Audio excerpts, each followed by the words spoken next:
Assalamualaikum warahmatullahi wabarakatuh. Innal hamdalillah nahmaduhu wa nasta'inuhu wa nastaghfiruh wa na'udzu billahi min sururi anfusina wa min sayyiati a'malina. May yahdihillahu fala mudhillalah wa may yudlilhu fala hadiyalah. Asyhadu an la ilaha illallah wahdahu la syarikalah wa asyhadu anna Muhammadan abduhu wa rasuluhu la nabiyya ba'dah. Yang kami hormati Bapak dan Ibu serta perhadirin sedang jamaah subuh yang dimuliakan Allah. Pertama, mari kita mengucapkan puji syukur kehadirat Allah Subhanahu wa taala atas limpahan nikmat serta karunia yang telah dilimpahkan kepada kita, sehingga pada subuh yang penuh berkah ini kita dapat melaksanakan sholat subuh berjamaah dan kemudian dilanjutkan dengan pengajian. Semoga apa yang kita laksanakan pada pagi hari ini mendapatkan ridha dan maghfirah dari Allah Subhanahu wa taala. Amin. Selawat serta salam semoga selalu tercurahkan kepada Nabi Muhammad SAW yang telah berjuang untuk menegakkan risalah Islam sebagaimana yang telah Allah manahkan pada beliau, dan hingga saat ini kita masih tetap berpegang teguh dengan tuntunan sunnah yang telah beliau ajarkan. Bapak dan sekalian, menyambung dari materi yang telah kita sampaikan pada bulan yang lalu terkait dengan tema besarnya tentang hukum bertafakuh fiddin, mempelajari dan memahami ayat-ayat Allah. Yang menjadi pertanyaan, kenapa Allah Subhanahu wa taala mewajibkan secara hukum mewajibkan kepada setiap muslim dan muslimah, mukmin dan mukminah untuk mempelajari ilmu agama. Satu bagian telah kita sampaikan pada bulan yang lewat terkait dengan fungsi ilmu. Jadi fungsi ilmu sekedar untuk mereview saja sekalian. Fungsi ilmu agama itu adalah yang pertama sebagai alat untuk mengenal Allah. Kemudian yang kedua, fungsi ilmu itu adalah sebagai jalan bagi pemiliknya untuk mencapai kebaikan. Jadi pada prinsipnya Bapak dan sekalian, semakin banyak ilmu pengetahuan agama yang kita miliki, maka tentunya semakin banyak pula lah kebaikan-kebaikan atau fadilah-fadilah yang kita ketahui, maka tentunya semakin banyak pula lah amaliyah yang bisa kita kerjakan. Itu jadi berimbang dia. Kemudian yang ketiga, fungsi ilmu itu adalah sebagai syarat diterimanya amal. Jadi ilmu tanpa amal, ilmu yang tidak didasarkan kepada amal, itu sia-sia. Jadi ilmu yang tidak didasarkan oleh amal yang tidak didasarkan dengan ilmu, terbalik. Amal yang tidak disandarkan kepada ilmu hanya menjadikan amal itu sia-sia. Mungkin penekanan masalah ini sedikit saya kembangkan lagi Bapak dan sekalian. Itu sebagaimana firman Allah Subhanahu wa taala di dalam Al-Qur'an, A'udzubillahi minasyaitonirrajim, bismillahirrahmanirrahim, wa may yabtaghi ghairal islam dinan fala yuqbala minhu wa huwa fil akhirati minal khasirin. Barang siapa yang melaksanakan satu tuntunan yang tuntunan bukan barang siapa yang mencari tuntunan selain daripada tuntunan Islam. Jadi yang namanya tuntunan Islam itu Bapak sekalian adalah apa-apa yang Allah turunkan kepada Nabi Muhammad SAW. Maka salah satu di antara karakteristik Islam itu adalah robbaniyah. Ya. Apa yang dimaksud dengan robbaniyah? Yang dimaksud dengan robbaniyah itu adalah bahwasanya seluruh ajaran Islam itu bersumber dari wahyu. Wahyu dari Allah Subhanahu wa taala. Bukan berasal dari cara pandang manusia dalam mengamalkan dan memahami ilmu. Nah, ini bedanya Bapak dan sekalian. Sehingga dikatakan di dalam ayat ini fala yuqbala minhu, tidak akan diterima amalnya. Wa huwa fil akhirati minal khasirin, dan di hari akhirat mereka termasuk orang-orang yang merugi. Jadi orang yang merugi itu gambarannya Bapak dan sekalian, orang-orang yang sudah banyak sekali melakukan kebaikan dan amal ibadah di dunia, tapi catatannya di akhirat tidak ada. Yang bertambah itu justru catatan dosanya. Sementara catatan amal ibadah, amal kebaikannya justru tidak ada. Ini kan merugi nih Bapak sekalian. Jadi istilah bahasa kitanya Bapak sekalian, lita-lita aja beramal tapi masuk surga tidak gitu. Itu. Nah, itu yang dimaksud dengan rugi. Jadi rugi ya. Rugi waktu ya. Rugi tenaga, tetapi ya nilai di sisi Allah sedikit pun tidak ada. Itulah yang dimaksud dengan merugi. Maka kemudian amal yang tidak disandarkan kepada ilmu, maka amal tersebut tidak diterima oleh Allah Subhanahu wa taala. Man amila amalan laysa alaihi amruna fahuwa raddun, rawahu Muslim. Barang siapa yang melaksanakan satu tuntunan yang tuntunan itu bukan datangnya dari kami, maka amalnya tertolak. Maka dalam perkara ini sekalian harus menjadi penekanan bagi kita semuanya bahwa amal itu harus disandarkan kepada ilmu. Karena apa? Sekedar untuk mereview saja sekalian. Kita ingat dengan firman Allah yang terdapat di dalam surat Al-Isra ayat 36. Ya. Surat Al-Isra ayat 36 itu sekalian ya, wala taqfu ma laisa laka bihi ilmun innas sam'a wal basara wal fuad kullu ulaika kana anhu mas'ulan. Janganlah kalian berkata dan berbuat yang kalian tidak punya pengetahuannya, karena sesungguhnya pendengaran, penglihatan dan hati semuanya akan diminta pertanggungjawaban.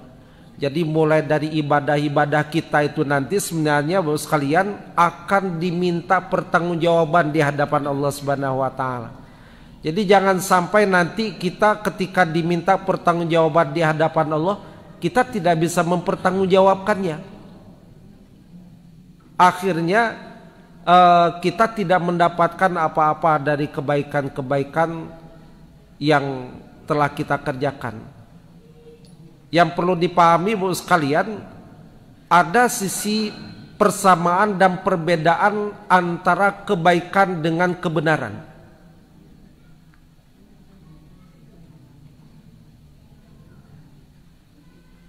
Jadi kalau yang namanya kebenaran itu sudah pasti semuanya baik. Ya kan Pak, Bu? Tapi yang namanya baik belum tentu semuanya benar. Satu contoh Bapak Ibu sekalian. Berzikir sesudah sholat dengan suara yang dikeraskan baik tidak? Baik kan? Tapi benar enggak? Menurut Al-Quran dan Sunnah itu tidak benar. Tapi menurut pandangan manusia baik. Jadi baik itu tadi baik dalam pandangan manusia, tapi belum tentu baik dalam pandangan Allah Subhanahu wa taala. Termasuk ketika kita berzikir mengucapkan la ilaha illallah. Saya yakin tidak ada satupun yang mengatakan ini tidak baik. pasti semuanya mengatakan ini baik. Tapi ketika la ilaha illallah dijadikan kalimat zikir dengan cara-cara yang tidak dituntunkan oleh Rasulullah SAW, maka caranya tidak benar. Ini yang harus menjadi perhatian bagi kita semuanya, Bapak sekalian. Jangan sampai nanti amal-amal ibadah yang kita kerjakan ini justru malah tidak masuk dalam catatan amal soleh kita.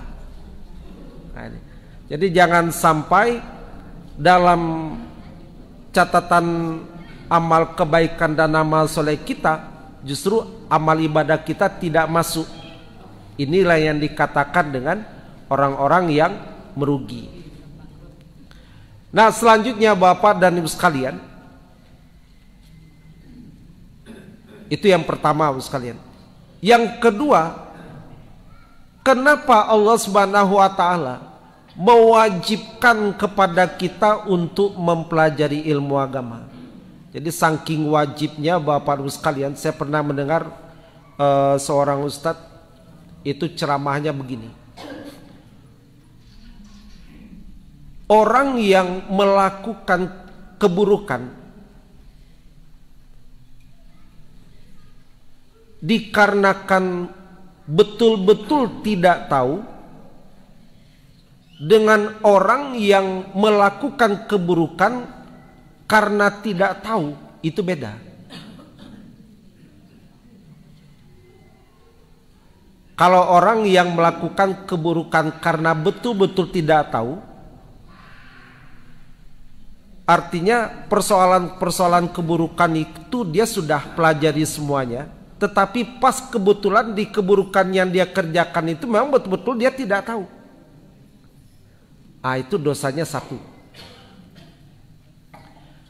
Tapi kalau orang yang melakukan keburukan karena tidak tahu disebabkan karena tidak mau tahu, tidak mau tahu. Kenapa dia tidak mau tahu? Karena takut nanti kalau dia banyak tahu ada kewajiban untuk mengamalkannya. Kalau sudah punya niat seperti itu Bapak Ibu sekalian, maka dosanya double.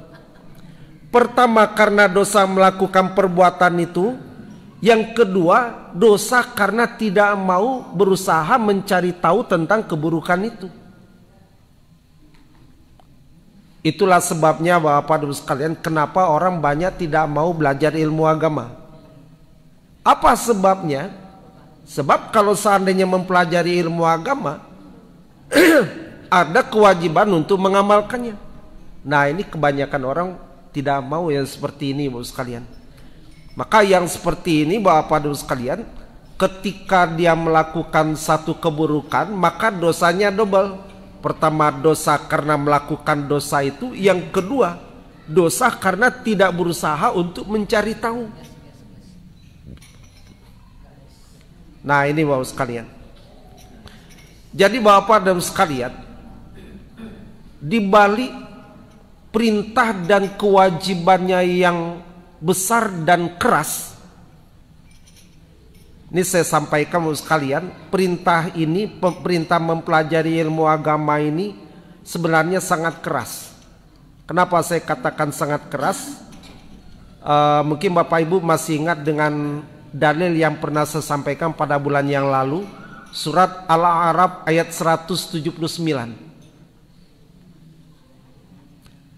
Walaqad zara'na li jahannama katsiran minal jinni wal insi lahum qulubun la yafqahuna biha walahum a'yunun la yubsiruna biha walahum adhanun la yasma'una biha ulaika kal an'am balhum adallun ulaika humul ghafilun. Dan sungguh kami penuhi neraka jahanam itu yang kebanyakan isinya adalah jin dan manusia, yang mereka memiliki hati tapi tidak digunakan untuk memahami ayat-ayat Allah. dan mereka memiliki mata tapi tidak digunakan untuk melihat tanda-tanda kekuasaan Allah, dan mereka memiliki telinga tapi tidak digunakan untuk mendengarkan ayat-ayat Allah. Ulaika kal an'am, mereka tuh bagaikan binatang ternak. Ini kan keras ini sekalian. Allah mengistilahkan orang-orang yang tidak mau mempelajari ilmu agama itu dengan mengatakan ulaika kal an'am, mereka tuh bagaikan binatang ternak. Kalau saya melihat bahasa Al-Quran ini sudah sangat keras sekali ini sekalian, karena saya yakin sekalian sebagai manusia tidak ada satupun kita yang mau dikatakan binatang kan sekalian, kan tidak ada sekalian. Tapi Allah mengatakan orang-orang yang tidak mau mempelajari ilmu agama itu dengan perkataan binatang ternak. Bahkan ada penekanan lagi itu sekalian. Artinya kalau dalam istilah dalam bahasa Arabnya itu ada taukidnya lagi itu sekalian. Balhum adollun, bahkan mereka tuh lebih sesat.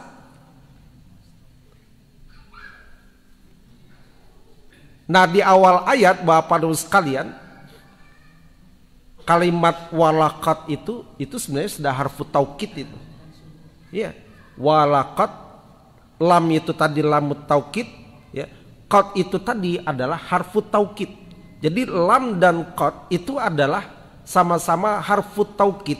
Dan ini kalau dalam ilmu nahwu itu digambarkan tentang satu penegasan yang sangat keras sekali. Saking kerasnya Bapak dan sekalian, sehingga orang-orang yang tidak mau itu tadi Allah istilahkan dengan ulaika kal an'am tadi, balhum adallun, bahkan mereka tuh lebih sesat. Nah, jadi Bapak dan sekalian, tentunya Bapak dan sekalian, di balik penekanan dan hukumnya yang keras itu tadi, tentu di balik itu terdapat keutamaan dan pahala yang sangat besar pula. Itu sebagaimana yang dikatakan oleh Rasulullah sallallahu alaihi wasallam, inna izamil jaza ma'a izamil bala, yang artinya sesungguhnya besarnya pahala itu bergantung kepada besarnya tingkat kesulitan. Semakin sulit amal itu dikerjakan, maka semakin besar pula lah pahala yang didapat.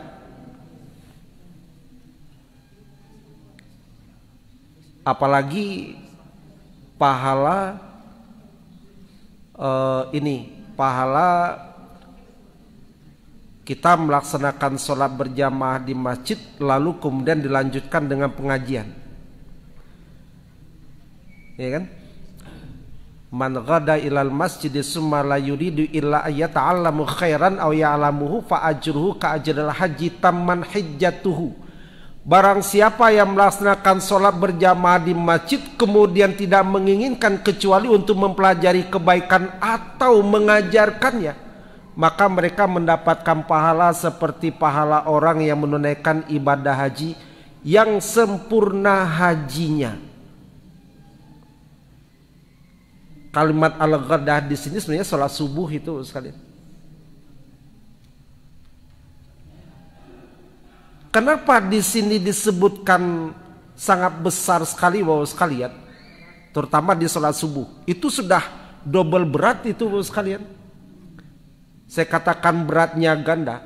Untuk sholat subuh saja Bapak sekalian, kalaulah bukan karena kebiasaan dan karena keimanan seseorang, mustahil orang itu mau melaksanakan sholat subuh berjamaah di masjid.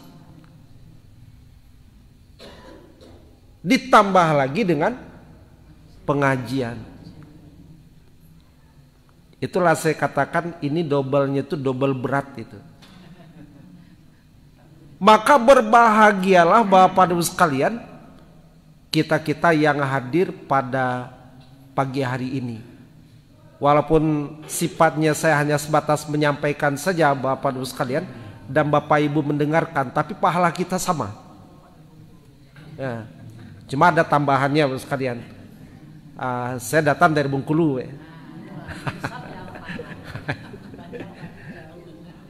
Woi, malam tadi Bapak sekalian hampir saja tidak jadi datang ke Curup.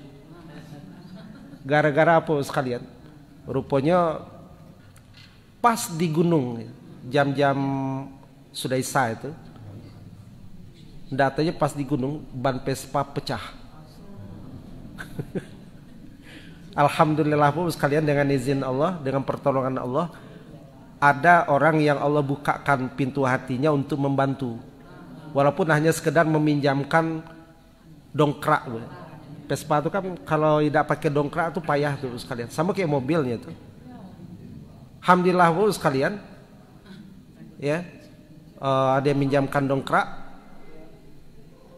Ya sekitar jam 9 baru selesai itu. Pas ditampe ke lampu loleh. Sawangan hutan itu. Perasaan gunung tuh sawangan segala Bu.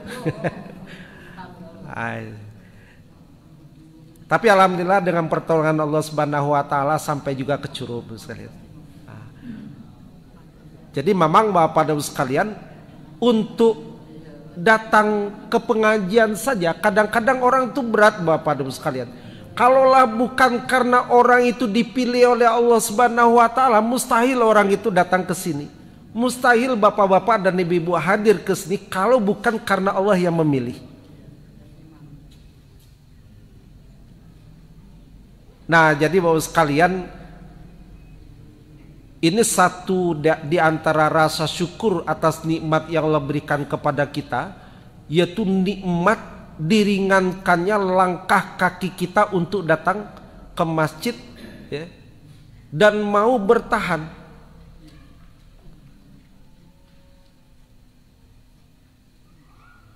Itu satu nikmat yang harus kita syukuri Bapak Ibu sekalian, karena tidak banyak yang seperti itu. Nah, jadi Bapak sekalian, di balik kewajiban dan penekanan hukum yang sangat keras itu tadi Bapak Ibu sekalian, ada perimbangannya itu Bapak sekalian. Di balik penekanan hukum yang sangat keras terdapat keutamaan yang sangat besar. Karena seperti yang saya sampaikan tadi, pekerjaan amal seperti ini bukan pekerjaan yang ringan ini Bapak sekalian, pekerjaan yang berat, dan godaan atas malasnya juga berat. Ya, karena setan juga tidak mau kita itu semakin tahu dengan banyaknya kebaikan-kebaikan yang ada di dalam Islam Bapak sekalian. Nah, di antara keutamaan-keutamaan itu Bapak Ibu sekalian adalah yang pertama, ilmu itu mengangkat derajat pemiliknya. Bapak Ibu coba tengok Bapak sekalian. Kalau cerita nganggur, rasanya saya belum pernah dengar ada tamatan sekolah agama yang nganggur. Kecuali kalau nyo pemalehnya. Itu. Kalau nyo pemaleh itu kan, ya, nunggu rizki itu datang jatuh dari langit. Itu rasanya, ya. Yang namanya orang memiliki ilmu Bapak Ibu sekalian, entah itu ilmu agama, entah itu ilmu yang lainnya Bapak Ibu sekalian, itu pasti tidak ada satupun yang nganggur. Dan kadang-kadang sekalian di masyarakat kita, orang kalau sudah naik mimbar, walaupun yang disampaikannya sudah cuma satu hadis, itu derajat di masyarakat itu naik itu sekalian. Apalagi Bapak Ibu misalnya dianggap tahu oleh keluarga, maka itu akan menjadi tempat bertanya. Itulah menunjukkan tentang kebenaran daripada firman Allah Subhanahu wa taala yang terdapat di dalam surat Al-Mujadalah ayat 11. Yarfa'illahu alladhina amanu minkum walladhina utul ilma darajat. Allah mengangkat derajat orang-orang yang beriman di antara kamu dengan orang-orang yang berilmu di antara kamu dengan beberapa derajat.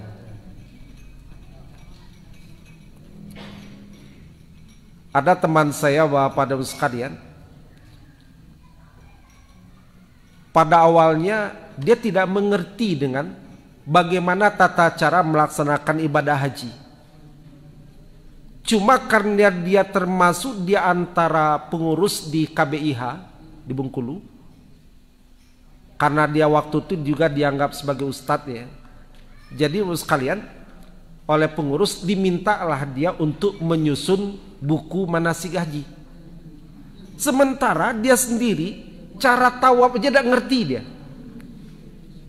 Tapi tawaran itu tadi, perintah tugas itu tadi dia terima. Ya Pak, baik saya kerjakan.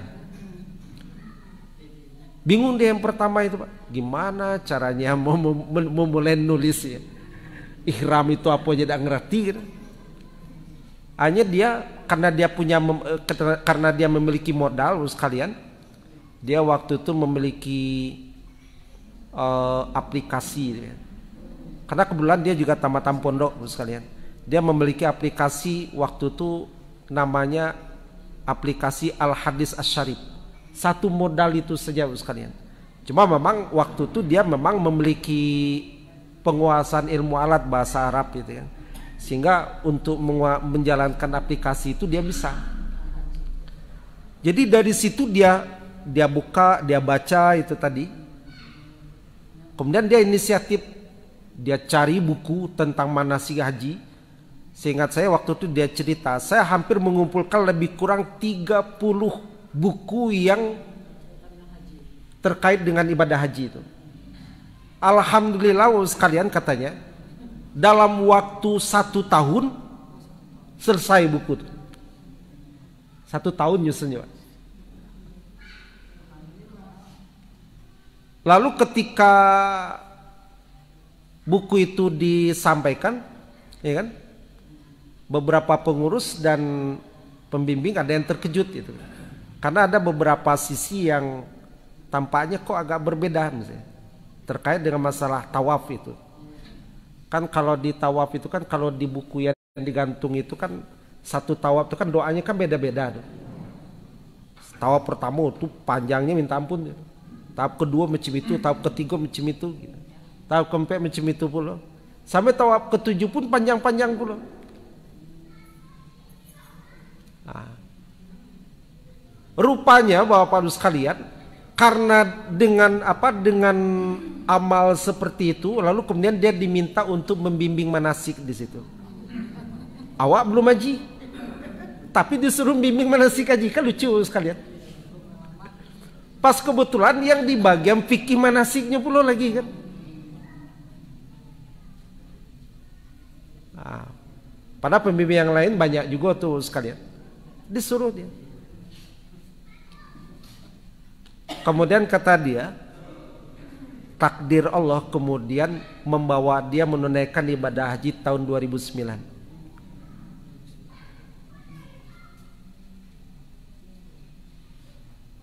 Jadi kalau dia jadi pembimbing itu biasanya Bapak sekalian, kalau jadi pembimbing itu segala sesuatu itu dibiayai oleh KBIH Pak.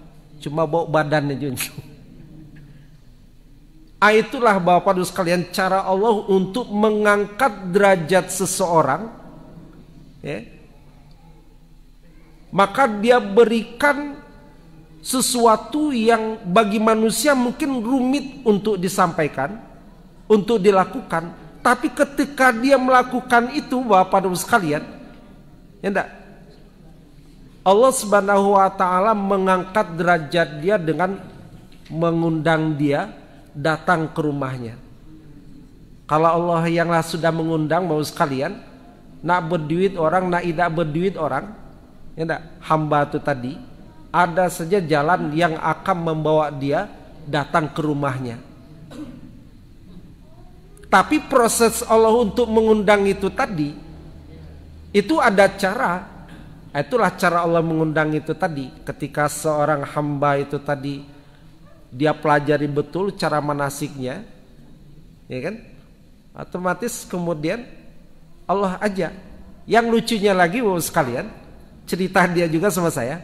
Yang lucunya, para jamaah itu lebih banyak berkonsultasi dengan dia, padahal dia baru sekali. Pembimbing yang lain banyak Bapak sekalian. Dia juga bingung gitu kan. Cuma kadang-kadang dia tidak enak saja. Saya kadang tidak enak dengan pembimbing di rombongan A itu gitu ya. Ya. Jadi waktu itu ada jamaah yang sempat konsultasi tentang masalah manasik haji itu dengan dia. Kemudian dia sampaikan, Pak, saya mohon maaf ya, saya jadi tidak enak dengan pembimbing Bapak itu ya. Karena masalahnya kan Bapak kan, kita ini kan memang beda KBH. Kalau saya sih tidak masalah katanya. Sekedar untuk membimbing saja, memberitahu sama Bapak tidak masalah. Cuma kalau ditengok pembimbing Bapak kan nggak enak. Jawabannya apa? Ah, pembimbing saya ditanya ini nggak tahu. Tanya nggak tahu ya. Kalau Bapak kan jelas tata caranya, dalilnya, hadisnya gitu. Ah, itu. Jadi Bapak dan sekalian, kebenaran ayat ini memang tidak bisa dibantah, dan saya menyaksikan langsung dari teman saya itu sekalian. Faktanya.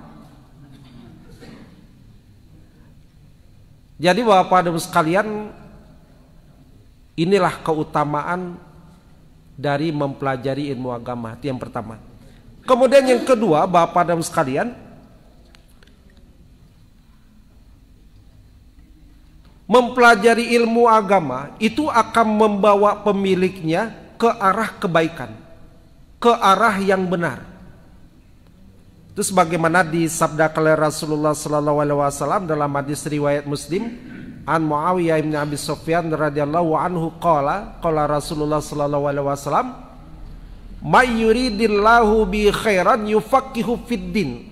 Barang siapa yang Allah kehendaki baginya kebaikan, maka akan dia pahamkan agama.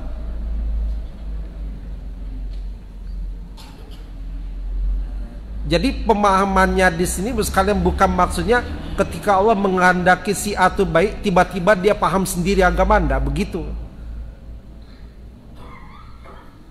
Yang menjadi pertanyaan, apakah bisa orang mempelajari ilmu, orang yang menguasai ilmu agama tanpa belajar? Bisa enggak sekalian? Ya harus belajar. Tapi ada juga kawan ngecekkan guru Wambo katanya. Guru Wambo di kampung Wambo bisa tidak belajar Pak. Masuk pondok tidak pernah, belajar dengar pengajian tidak bisa, tiba-tiba nyerah pacak dewe. Wah, padek juga udah. Jadi saya tanya, apa yang diajarkannya? Rupanya yang diajarkannya itu banyaklah yang menyimpang Pak. Ya mana keda memahami ilmu dengan akal. Ya akhirnya ilmu kalama. Kelamaknya senjarangnya sekalian. Itu yang pertama. Yang kedua, yang ketiga sekalian, untuk sesi ini kita batasi sampai sini saja dulu, karena dia ada agak panjang ini. Ada 12 keutamaan yang perlu kita tahu. Yang ketiga Bapak sekalian, barang siapa yang keutamaan mempelajari ilmu agama itu, Allah Subhanahu wa taala memudahkan jalannya untuk masuk surga. Dalam hadis riwayat Imam At-Tirmizi, Rasulullah SAW bersabda, man salaka tariqan yaltamisuhu fihi ilman sahalallahu tariqan ilal jannah. Yang artinya, barang siapa yang meringankan langkah kakinya untuk mempelajari ilmu agama, maka Allah mudahkan baginya jalan menuju surga. Nah, mudah-mudahan kita ini semuanya akan disatukan oleh Allah Subhanahu wa taala di dalam surga. Jadi kita yang hadir pada pagi hari ini sekalian, istilah orang di PPA itu pernah saya dengar, teman-teman sesurga. Jadi Bapak sekalian, kenapa keutamaan yang ketiga ini Allah memudahkan jalan menuju surga? Karena saking banyaknya jalan yang dia ketahui untuk meniti jalan menuju surga. Tentu dengan amal sekalian. Baik Bapak Ibu sekalian, saya pikir itu dulu yang dapat disampaikan. Semoga bermanfaat dan berfaedah, dan kelanjutannya akan kita bahas kembali insyaallah pada bulan depan. Amin ya rabbal alamin. Assalamualaikum warahmatullahi wabarakatuh.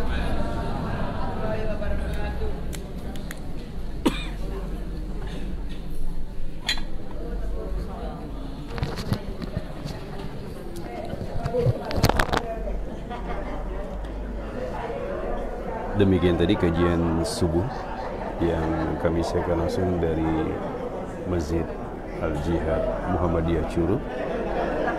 Tausiah subuh yang disampaikan oleh Ustadz Rahmat Hidayat.